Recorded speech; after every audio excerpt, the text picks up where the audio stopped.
بسم الله الرحمن الرحيم وهذا صراط ربك مستقيما قد فصلنا الآيات لقوم يذكرون لهم دار السلام عند ربهم وهو وليهم بما كانوا يعملون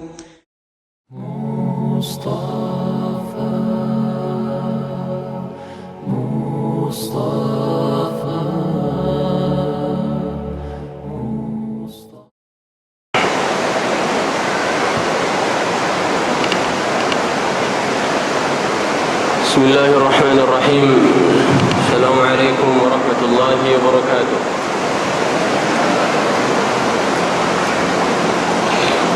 إن الحمد لله نحمده ونستعينه ونستغفره ونعوذ بالله من شرور أنفسنا ومن سيئات أعمالنا. من يهده الله فلا مضل له ومن يضلل فلا هادي له. أشهد أن لا إله إلا الله وحده لا شريك له وأشهد أن محمدا عبده ورسوله لا نبي ولا رسول بعده. يا أيها الذين آمنوا اتقوا الله حق تقاته ولا تموتن إلا وأنتم مسلمون. يا أيها الناس اتقوا ربكم الذي خلقكم من نفس واحدة وخلق منها زوجها وبث منهما رجالا كثيرا ونساء. واتقوا الله الذي تساءلون به والأرحام إن الله كان عليكم رقيبا. يا أيها الذين آمنوا اتقوا الله وقولوا قولا سديدا يصلح لكم أعمالكم ويغفر لكم ذنوبكم ومن يطع الله ورسوله فقد فاز فوزا عظيما. أما بعد فإن أصدق الحديث كتاب الله وخير الهدي هدي محمد صلى الله عليه وسلم وشر الأمور محدثاتها فإن كل محدثة بدعة وكل بدعة ضلالة وكل ضلالة في النار. الحمد لله, puji dan syukur kehadirat Allah Subhanahu wa taala, dan segala puji hanya milik Allah Subhanahu wa taala. Marilah kita senantiasa memuji Allah, bertasbih, bertahmid, bertakbir dan bertahlil. Subhanallah walhamdulillah wa la ilaha illallah wallahu akbar wa la hawla wa la quwwata illa billah. Kita berdoa kepada Allah Subhanahu wa taala agar Allah Subhanahu wa taala melapangkan dada kita sebagaimana Allah Subhanahu wa taala firmankan di dalam cerita Musa pada surah Taha, Rabbi shrah li sadri wa yassir li amri wahlul 'uqdatan min lisani yafqahu qawli. Doa yang singkat, doa yang mudah, dan anak-anak kita, bahkan kita sudah menghafalnya sejak kecil, agar Allah senantiasa melapangkan dada kita dan agar Allah Subhanahu wa taala memudahkan seluruh urusan kita. Maka jangan pernah luput kita meminta pada Allah agar Allah Subhanahu wa taala senantiasa memuluskan semua aktivitas-aktivitas kita di dalam rangka untuk mencari ridha-Nya. Hadirin yang dimuliakan Allah Subhanahu wa taala, senantiasa kita mulai pengajian kita dengan mewasiatkan dan bernasihat, khususnya pribadi dan buat hadirin yang dimuliakan Allah, agar kita senantiasa menambahkan keimanan dan ketakwaan kita kepada Allah. Allah Subhanahu wa taala berfirman dalam surah Al-Baqarah, "Wa tazawwadu fa inna khairaz zadi taqwa." Dan berbekallah kalian, maka sesungguhnya sebaik-baik bekalan adalah bekal takwa. Maka tingkatkanlah ketakwaan kita kepada Allah dengan beramal saleh, dengan memperbanyak amal kebajikan, sekecil apapun itu di mata kita. Ingatlah, tidak ada satupun amal saleh yang kita kerjakan sebagai hamba Allah melainkan Allah Subhanahu wa ta'ala berikan pahala untuk satu amal baik menjadi 10 kali lipat. Dan Allah Subhanahu wa ta'ala akan menambahnya dan melipatkannya berkali-kali. Itulah karunia Allah Subhanahu wa ta'ala.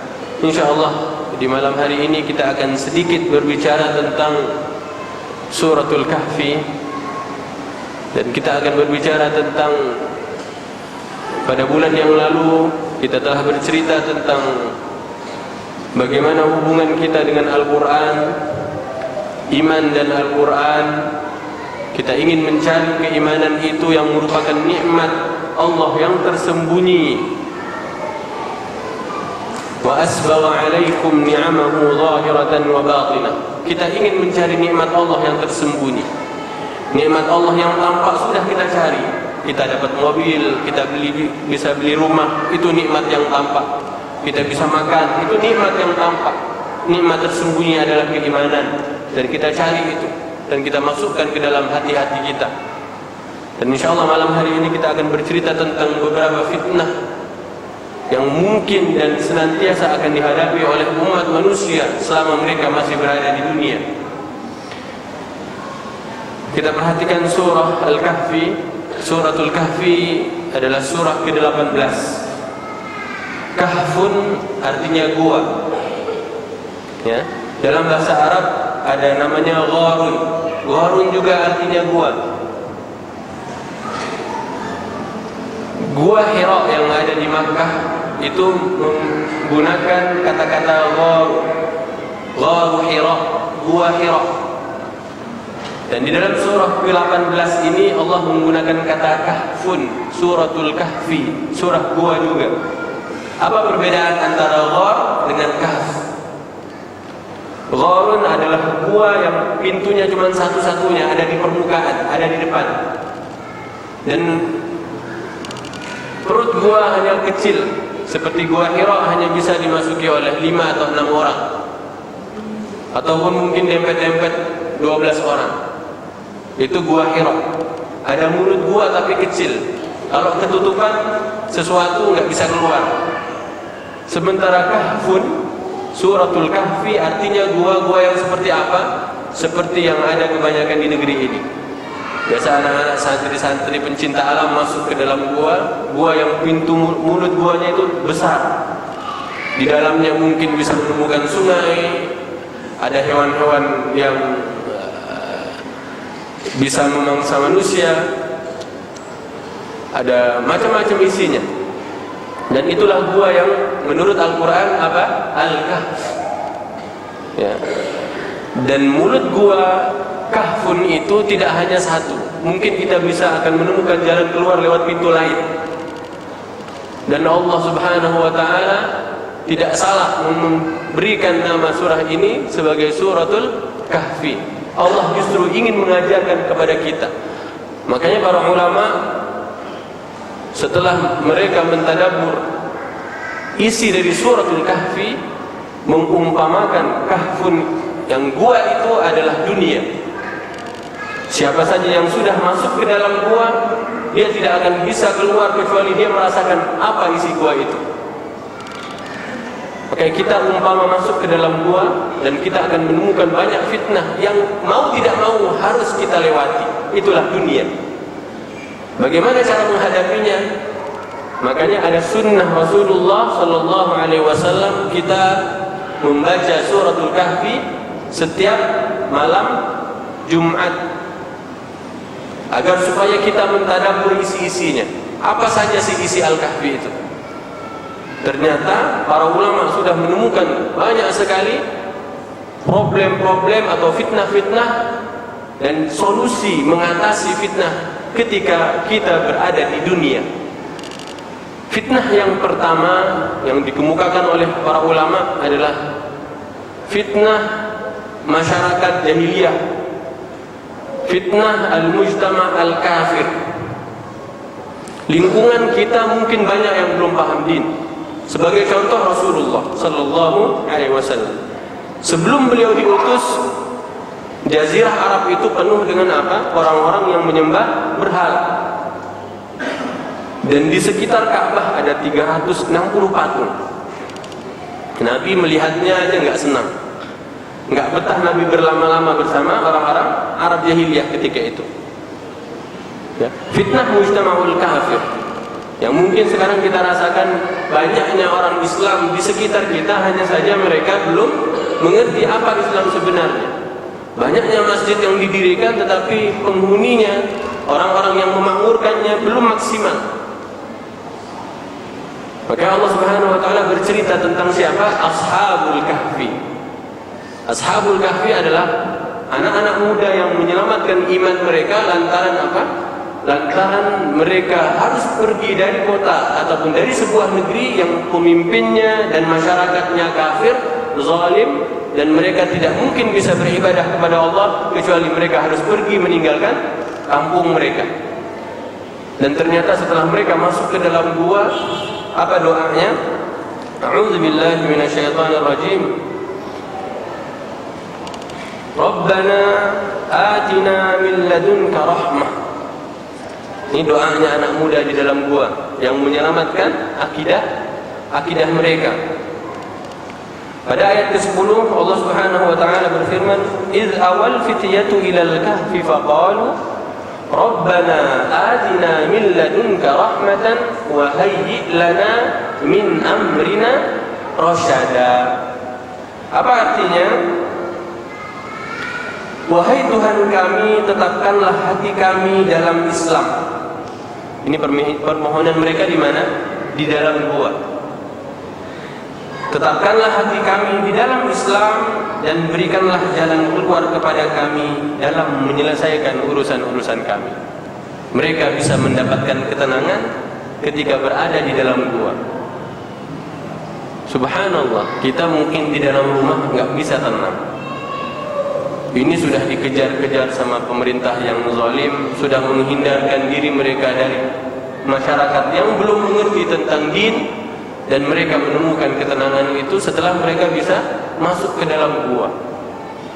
Tapi jangan kita pula, wah mau mencari ketenangan cari gua saja lah, jangan. Ya, nggak apa-apa, digunakan rumah itu asal di dalamnya kita hidupkan. Rasulullah pernah bersabda, rumah yang dibacakan suratul Baqarah, rumah yang dibacakan surah Al-Baqarah di dalamnya, maka tidak akan dimasuki oleh siapa? Syaitan. Setelah ini mikir, wah rumah gua belum dibacain Al-Baqarah.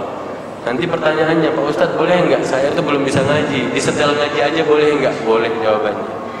Setel saja ngaji, dibacakan Al-Baqarah, insya Allah rumahnya selamat. Nggak usah panggil pemburu hantu, nggak usah. Cukup bacakan Al-Baqarah di rumah kita, insya Allah tidak akan dimasuki oleh syaitan. Kita berikutnya, fitnah apa yang pertama? Fitnatul mujtama' al-kafir. Lingkungan kita belum mengerti din, dan kita tidak bisa dan tidak tenang hati kita untuk menjalankan ibadah, akhirnya pergi. Dan itu dilakukan oleh Rasulullah SAW di awal beliau sebelum dilantik menjadi nabi. Kemudian setelah beliau dilantik oleh Allah, diangkat menjadi nabi, beliau pun berhijrah, meninggalkan apa? Masyarakat jahiliyah yang ada di mana? Di Mekah, pergi menuju ke Madinah. Itu yang pertama. Singkat cerita, kita pindah ke poin kedua. Di dalam suratul Kahfi juga akan kita temukan bagaimana Allah Subhanahu wa taala bercerita tentang fitnatul julasa as-sayyi'in. Teman-teman yang tidak baik akhlaknya, teman-teman yang buruk perilakunya. Allah Subhanahu wa taala berfirman pada ayat yang ke-28, A'udzu billahi minasyaitonir rajim, wasbir nafsaka ma'al ladzina yad'una rabbahum bil ghadati wal 'ashiyyi yuriduna wajhah wa la ta'du 'aynaka 'anhum turidu zinatal hayatid dunya wa la tuti' man aghfalna qalbahu 'an dzikrina wattaba'a hawa wa kana amruhu furuta. Kata Allah Subhanahu wa taala pada ayat ke-28, wahai Muhammad, tabahkan dirimu bersama orang-orang yang tekun beribadah kepada Allah. Allah katakan pada Nabi apa? Muhammad, bersabarlah engkau. Bersama siapa? Orang-orang yang rajin beribadah. Kemudian berikutnya, baik pagi maupun di sore hari, demi mencari keridhaannya, jangan alihkan perhatian kamu dari orang-orang yang tekun beribadah hanya karena kamu menginginkan kesenangan hidup di dunia. Allah mengatakan, Muhammad, ini ada teman-temanmu, ada sahabat-sahabatmu. Kamu liriknya hanya pada yang rajin beribadah di pagi dan di sore hari. Ya. Kemudian wala tuti' man aghfalna qalbahu, kata Allah. Janganlah kamu taat kepada orang-orang yang lalai mengingat Allah dan mengikuti hawa nafsunya. Usaha mereka itu pasti sia-sia. Nah, ini teman yang buruk perilakunya, perangainya buruk. Allah katakan apa? Jangan engkau ikutin mereka. Jangan dilalaikan oleh mereka, dan engkau akan lalai terhadap pada Allah Subhanahu wa ta'ala. Jadi ada fitnah. Fitnah apa? Teman yang perangainya buruk. Gimana cara menghadapinya? Alihkan pandangan. Jangan kau lirikkan matamu pada mereka. Yang suka dunia itu jangan. Liriknya ke siapa? Cari yang suka ke masjid, yang rajin beribadah di pagi dan sore hari. Kemudian yang ketiga adalah fitnatul mal, fitnah harta. Firman Allah Subhanahu wa ta'ala mulai ayat ke-32. Ayat ke-32 suratul Kahfi, Allah bercerita tentang ada dua orang yang Allah berikan pada mereka kebun anggur, kebun kurma, dan kekayaan lainnya. Hanya saja yang satu ketika sudah hartanya memanen, waktunya panen, mereka apa? Lupa pada Allah, disibukkan dengan hartanya. Ketika sudah disibukkan dengan hartanya, lupa akan karunia yang telah Allah berikan, kemudian dia mensyirikkan Allah. Lupa salatnya, lupa beribadah pada Allah, lupa siapa yang memberikan padanya rezeki, melainkan dia sombong. Wah, ini kan hasil kerjaan saya. Enggak sia-sia dulu ongkos kuliah saya itu jutaan bahkan miliar. Makanya pilih apa? Allah Subhanahu wa ta'ala bercerita tentang ada dua orang. Satu kaya, dua-duanya kaya, hanya satu syirik, yang satu enggak. Yang satu lupa pada Allah, yang satu tetap.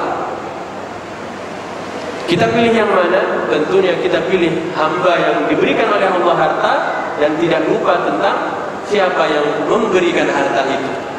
Fitnah apa? Fitnatul mal. Allah sudah memberikan contoh dan Allah juga memberikan solusi ataupun perumpamaan yang terbaik untuk kita ikutin. Di mana? Di dalam suratul Kahfi. Mau nggak mau pasti kita temukan hal ini di dunia. Kemudian berikutnya adalah fitnatul banin. Fitnahnya anak-anak. Punya anak itu fitnah, punya anak itu ujian dan coba. Firman Allah Subhanahu wa ta'ala pada ayat ke-46, A'udzu billahi minasyaitonir rajim, al-malu wal banuna zinatul hayatid dunya. Wal baqiyatus salihatu khairun 'inda rabbika thawaban wa khairun amala. Harta dan anak-anak itu ujian buat kalian. Kenapa? Karena kalian melihat anak-anak itu indah, harta juga indah, zinatul hayat, kesenangan hidup dunia. Makanya perhatikan.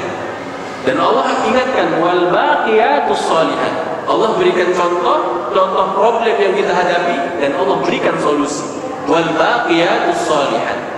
Ucapan subhanallah walhamdulillah wala ilaha illallah wallahu akbar wala haula wala quwata illa billah, inilah al baqiyatus shalihat. Itu lebih baik untuk kalian. Jangan disibukkan dengan anaknya, dengan hartanya, tetapi sibukkan, maksimalkan mulut ini senantiasa bertasbih memuji Allah, senantiasa beristighfar mohon ampun pada Allah. Karena Rasulullah sallallahu alaihi wasallam bersabda, la yazalu lisanuka ratban bi dzikrillah. Senantiasalah basahi lisan kita, lidah kita dengan apa? Dengan mengingat Allah, berzikir, menyebut nama Allah Subhanahu wa ta'ala. Kemudian berikutnya adalah fitnatul iblis. Fitnah iblis, Allah Subhanahu wa ta'ala bercerita di ayat ke-50 surah yang sama, suratul Kahfi. Wa idh qulna lil malaikati isjudu li adama fasajadu illa iblis Ketika tatkala Allah Subhanahu wa taala memerintahkan pada malaikat untuk bersujud pada Adam, semua malaikat sujud. Tapi perintah yang sama Allah berikan pada iblis, iblis enggak mau sujud. Ini problem. Kalau ada yang enggak mau taat perintah, itu pasti terjadi di dunia. Allah perintahkan begini, tetap dilanggar. Allah perintahkan ini, malas untuk dikerjakan. Kemudian Allah Subhanahu wa taala memberikan solusi. Apa solusi Allah? Kana minal jinni fa fasaqa an amri rabbih afatattakhidunahu wa dzurriyyatahu awliya'a min duni wa hum lakum adu bi'sa lidh-dhalimin badala. Kata Allah, kalian sudah mengerti siapa iblis itu. Perintah Allah kalian tidak taati, tapi perintah iblis ditaati. Kata iblis, ayo kita ke karaoke, ayo kita pergi ke klub malam. Diikutin. Makanya Allah bertanya, apakah kalian menggantikan Allah dengan iblis? Apakah engkau lebih memihak pada iblis daripada memihak pada Allah? Apakah engkau lebih memilih iblis menjadi teman kalian daripada engkau mencintai Allah dan bersama Allah Subhanahu wa taala? Allah tanya itu. Jawabannya ada di masing-masing manusia. Allah berikan problem, Allah berikan solusi. Allah cerita tentang contoh nyata di dalam suratul Kahfi. Itu fitnah apa? Iblis. Iblis sudah melakukan kemaksiatan jauh hari, tapi kita masih tetap saja ada yang mau mengikuti jalurnya iblis. Kemudian fitnah berikutnya adalah fitnatul ilm. Fitnah ilmu, cobaan ketika orang itu punya ilmu. Ini bercerita tentang ceritanya Nabi Musa alaihissalam ketemu Nabi Khidir. Musa alaihissalam pernah berdiri di depan kaumnya, ditanya oleh kaumnya, wahai Nabi Allah, ya Nabi Allah, siapakah yang paling mengerti dan paling berilmu di antara kita? Kemudian kata Musa, sayalah orangnya. Allah tidak membiarkan Nabi Musa melakukan hal demikian kecuali apa? Allah tegur Nabi Musa. Allah temukan Nabi Musa dengan seorang hamba Allah, namanya siapa? Khidir. Ketemulah Nabi Musa pada Khidir, kemudian dia pun ingin berguru pada Nabi Khidir. Dalam perjalanan ada syarat. Kalau kamu mau menemani saya dan belajar dari saya, ada syarat. Kamu tidak boleh bertanya sebelum saya yang bercerita. Pertama, berjalanlah Nabi Musa bersama Khidir menaiki kapal ataupun perahu. Di tengah perjalanan, perahunya dilobangi oleh Nabi Khidir. Nabi Musa langsung marah. Apa-apaan kamu? Kok kapalnya dilobangi? Nanti bisa tenggelam semua. Belum apa-apa udah diprotes. Syaratnya yang pertama apa? Wahai Musa, kamu tidak boleh bertanya sebelum saya yang memberitahukan. Tetapi yang dilakukan oleh Musa itu, melihat sebuah kemungkaran berlaku, langsung ditegur. Ini hebatnya Musa. Enggak salah, tetapi dia melanggar perintah yang pertama. Apa? Jangan bertanya sebelum dijawab oleh Khidir. Dan ada 3 cerita di dalam cerita Al-Kahfi ini. Yang kedua, berjalan lagi Musa bersama Nabi Khidir. Kemudian apa yang terjadi? Nabi Khidir membunuh anak kecil. Melihat ada anak kecil langsung dibunuh oleh Nabi Khidir. Musa bertanya, apa-apaan kamu? Kenapa kamu melakukan ini? Anak ini tidak berdosa, tapi kamu bunuh dia. Ini tidak benar. Nggak boleh asal bunuh orang. Kemudian Nabi Khidir mengatakan pada Nabi Musa, bukankah tadi sudah ada syaratnya kita? Kamu nggak boleh bertanya dulu. Oh iya, maafkan saya, kata. Berjalan lagi Musa dan Nabi Khidir sampai sebuah perkampungan. Mereka lapar, ingin minta makan. Tapi ternyata di kampung itu nggak ada yang mau menjamu mereka berdua untuk makan. Sampai di sebuah rumah yang temboknya miring. Kemudian oleh Nabi Khidir diluruskan tembok itu. Kata Nabi Musa, wahai Khidir, tadi kita kesini minta makan, nggak ada yang mau menjamu makan. Tapi kok kamu meluruskan temboknya? Berarti kalau kamu sudah meluruskan tembok rumah ini, kita minta upah. Nanti dengan upah itu kita bisa cari makan. Lantas Nabi Khidir menjawab pada Musa, Sekarang sudah 3 kali Anda bertanya, sementara saya belum mengizinkan Anda untuk bertanya. Maka kita putus sampai di sini. Sebelum kita berpisah, saya akan cerita apa saja yang saya lakukan dan kenapa saya lakukan. Sementara tadi apa? Musa berkata pada kaumnya, dialah orang yang paling pintar. Tapi ketemu dengan salah seorang nabi yang merupakan hamba Allah, ternyata Musa ada yang lebih pintar dari Musa. Apa saja kenapa dan kenapa Nabi Khidir melakukan 3 hal itu, bisa kita temukan jawabannya di dalam surah Al-Kahfi, surah ke-18 mulai ayat ke-60. Kita tidak akan cerita sekarang kenapa dilakukan itu oleh Khidir. Jawabannya nanti Bapak dan Ibu bisa baca Quran, surah Al-Kahfi. Ceritanya ada pada ayat 60 sampai ayat ke-82. PR ya, supaya murid-muridnya rajin semuanya. Ya, enggak ustaznya aja yang dapat pahala baca Quran, muridnya juga dapat pahala semuanya, insya Allah. Kemudian fitnah berikutnya yang Allah Subhanahu wa taala ceritakan di dalam suratul Kahfi adalah fitnah penguasa. Fitnah orang-orang yang memiliki kerajaan. Ceritanya mana? Cerita Dzulqarnain, seorang raja yang memimpin dari timur ke barat. Tetapi raja ini sungguh sangat luar biasa. Yang diinginkan adalah perbaikan dan perbaikan. Tidak mau terjadi kerusakan-kerusakan di negerinya. Fitnah-fitnah ini semuanya ada di dalam suratul Kahfi. Ujian dan cobaan ini ada di dalam gua itu, yaitu dunia. Kita pasti menemukan semuanya itu. Dan solusinya setiap minggu kita baca Al-Kahfi. Makanya membaca Al-Quran seperti apa yang bagus? Bacalah dengan tadabbur.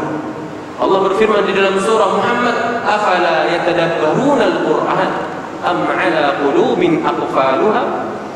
Apakah orang-orang itu tidak mau mentadabbur isi Al-Quran, ataukah di dalam hati mereka sudah ada gembok, hati mereka terkunci? Maka kita jadilah umat Nabi Muhammad yang cerdas dan dicerdaskan oleh Al-Quran. Membaca Al-Quran dengan cara apa? Kita baca. Rasulullah bersabda, aku tidak mengatakan alif lam mim itu harfun, satu huruf, tetapi alif satu huruf, lam satu huruf, mim satu huruf. Kita membaca alif lam mim dapat 3 pahala, dapat 3 huruf dan 30 pahala.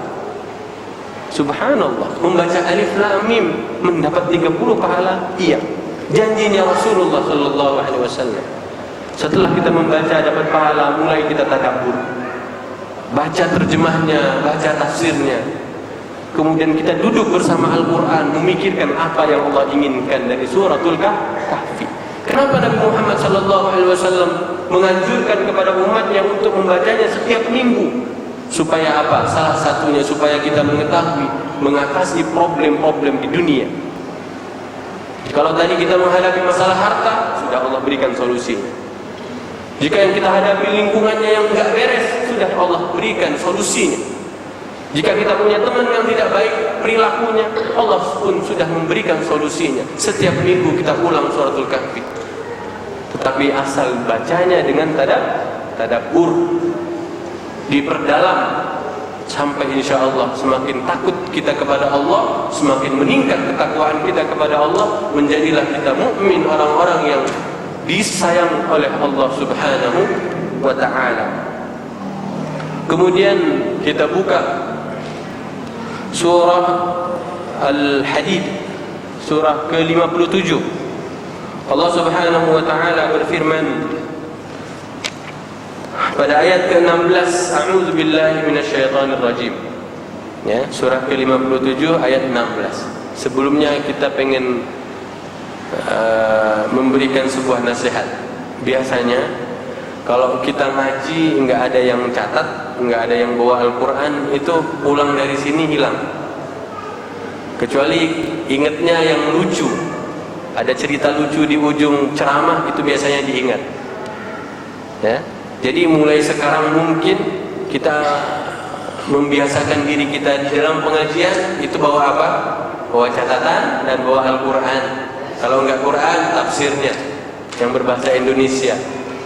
Supaya kita lebih apa? Lebih bersemangat dan mencatatnya pulang ke rumah. bisa diterangkan kepada istri kita dan anak-anak kita. Kenapa demikian?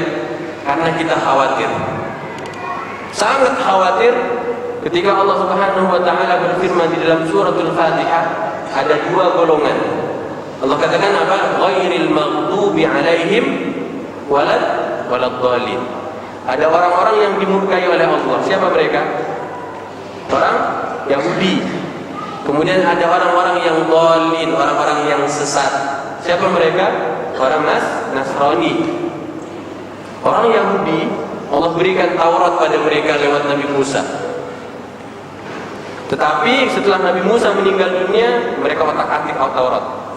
Dirubah ayat-ayatnya, yang baik mereka ambil, yang senang mereka ambil, yang enggak mereka senangi mereka buang.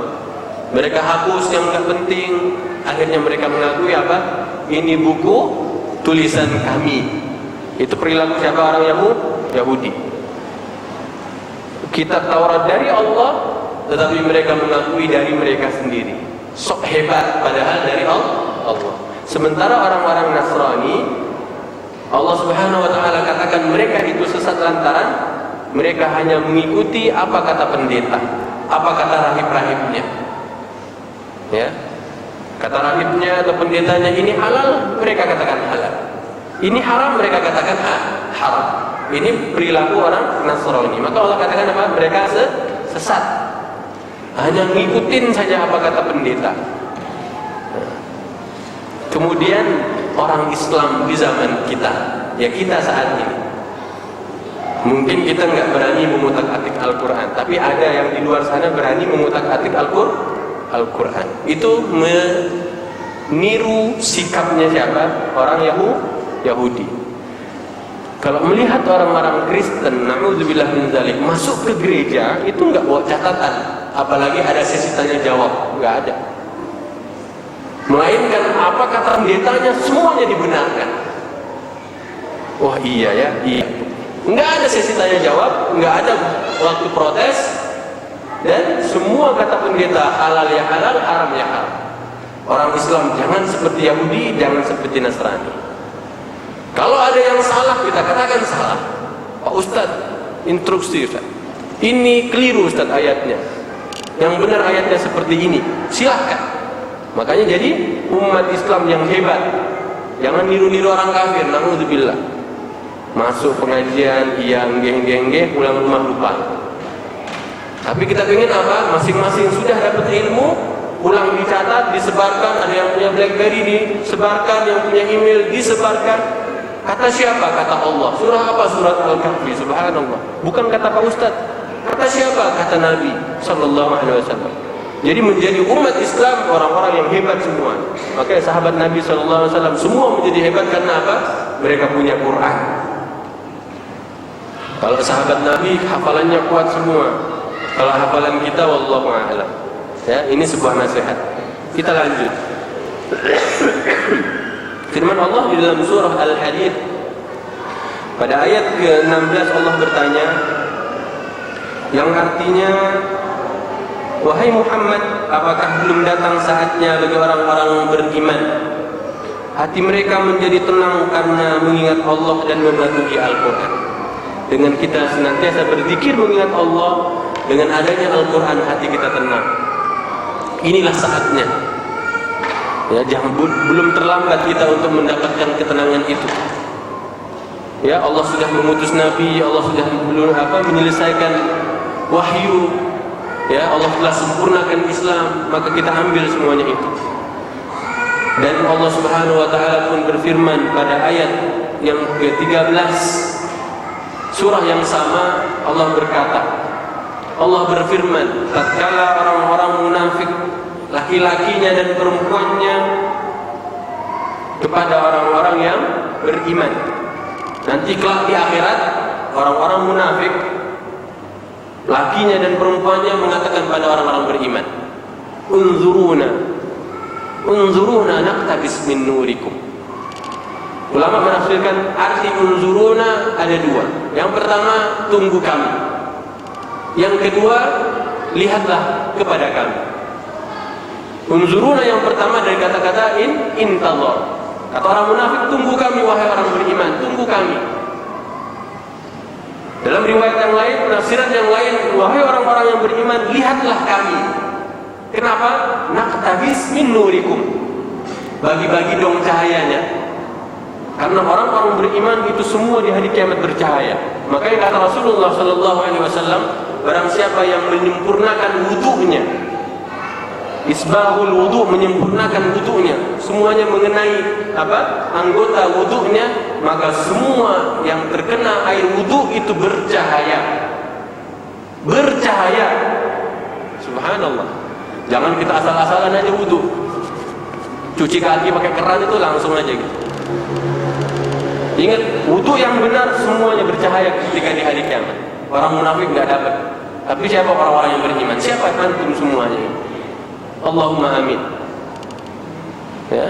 Kemudian apa kata orang munafik? Naqtabis min nurikum. Bagi cahaya kamu pada kami. Atau lihatlah kepada kami supaya cahayamu itu bisa menerangi jalan-jalan kami. Apa kata malaikat? Ila irji'u. Baliklah kalian, pulanglah kalian ke dunia. Ya, pulanglah kalian ke dunia. Kemudian Allah Subhanahu wa taala melanjutkan, wa irji'u wara'akum faltamisu nuran. Baliklah kalian ke dunia dan ambil cahaya kalian di dunia. Bagaimana bisa sudah hari-hari kiamat mau kembali ke dunia? Kemudian apa kata Allah? Faduriba bainahum bisurin lahu bab. Kemudian malaikat pun membuat sebuah pagar pembatas antara orang-orang yang beriman dengan orang-orang yang munafik. Mau masuk surga ini. Ya. Bisurin lahu babun batinuhu fihi rahmah. Di belakang pintu itu semua penuh rahmat. Ada siapa? Orang-orang beriman dengan cahaya mereka. Ya. Batinuhu fihi rahmah wa zahiruhu min qibalihi al-'adzab.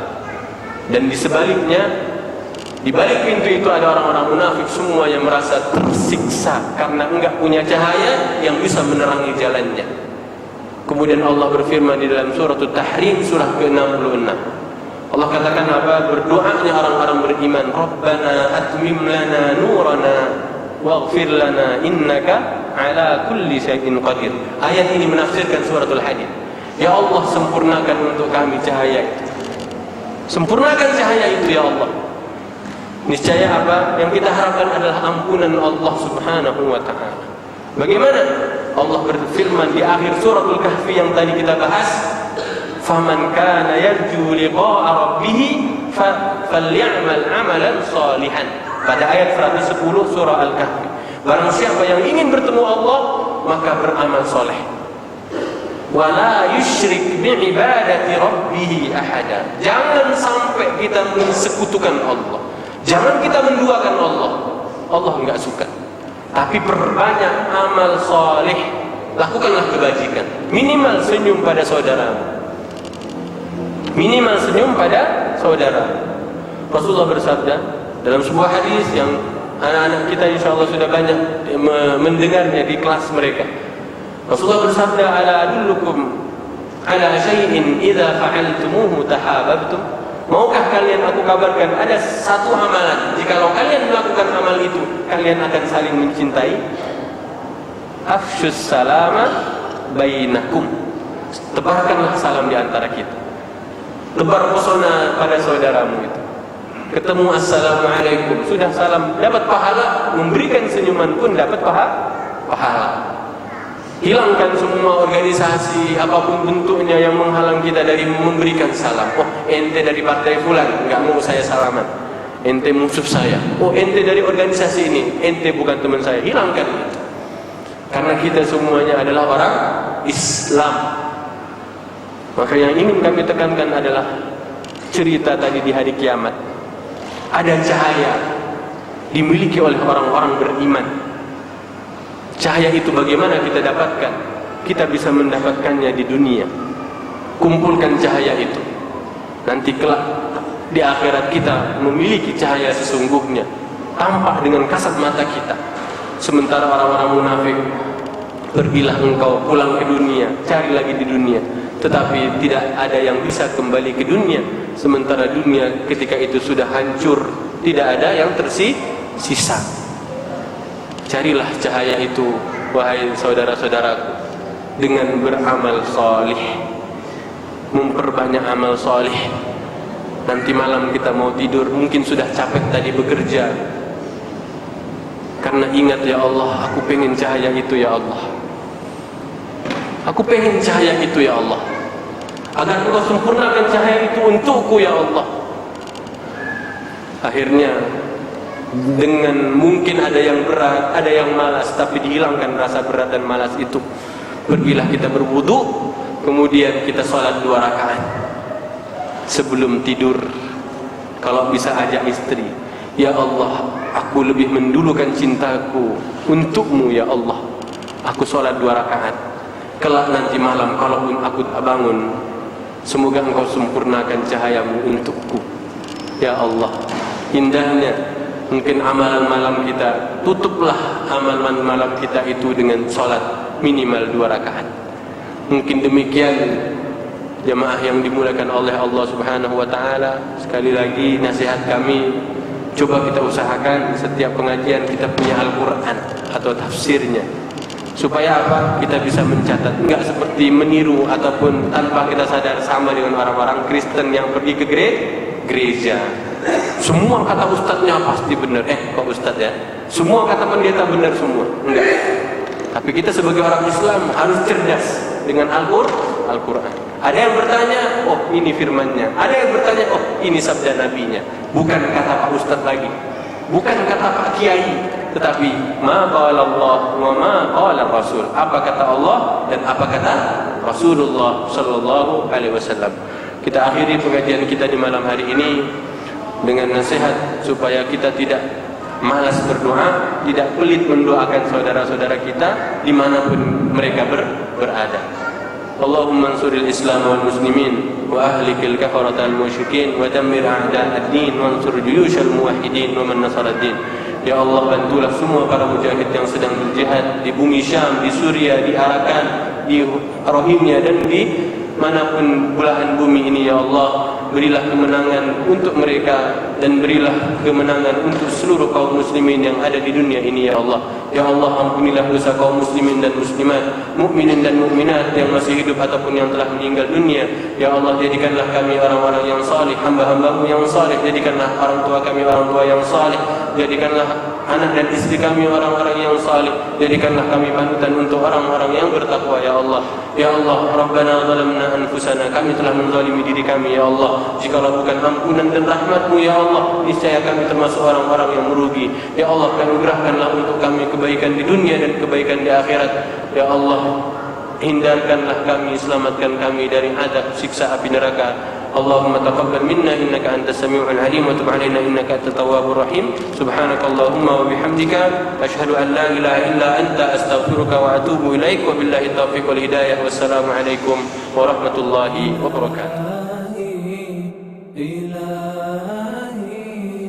إلهي وخلاقي إلهي إلهي إلهي